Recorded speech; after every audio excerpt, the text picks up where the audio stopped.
మనం హోలీ ఎందుకు జరుపుకుంటామో తెలుసా?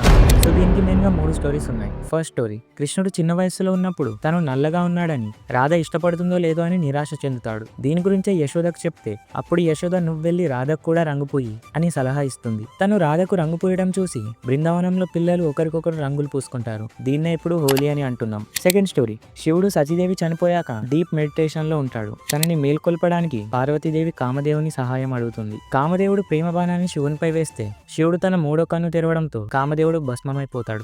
అప్పుడు తన భార్య అయిన రతీదేవి 40 రోజుల వరకు నిష్ఠ తపస్సు చేస్తే శివుడు ఆమెను అర్థం చేసుకొని కామదేవుని బ్రతికిస్తాడు. ఇలా తను తిరిగి బ్రతికిన రోజే హోలీ అని అంటారు. థర్డ్ స్టోరీ, హిరణ్యకశ్యపుడు తన కొడుకైన ప్రహ్లాదుని చంపాలనుకుంటాడు. అందుకు అన్ని విధాలా ట్రై చేసి చివరికి తన చెల్లైన హోలికని సహాయం అడుగుతాడు. వారిద్దరూ కలిసి ప్రహ్లాదుని దహనం చేయాలని ప్లాన్ చేస్తారు. కానీ విష్ణు ఆశీర్వాదంతో ప్రహ్లాదునికి బదులు హోలిక దహనం అవుతుంది. అందుకే మనం హోలీ కన్నా ఒక రోజు ముందు ఇలా మంటలు వేసి సెలబ్రేట్ చేస్తాం. మా సైడ్ దీన్ని కాముడు అని అంటాం. మీ సైడ్ ఏమంటారో కామెంట్ చేయండి. అండ్ ఈ హిరణ్యకశ్యపుని చంపడానికి విష్ణు తన 4వ అవతారమైన నరసింహ అవతారాన్ని ఎత్తాడు. కానీ హిరణ్యకశ్యపుడు ఇలా చెడ్డవాడు కావడానికి ఒక శాపం ఉంది. అదేంటో తెలుసుకోవాలంటే ఈ వీడియో చూడండి. And happy Holi to all.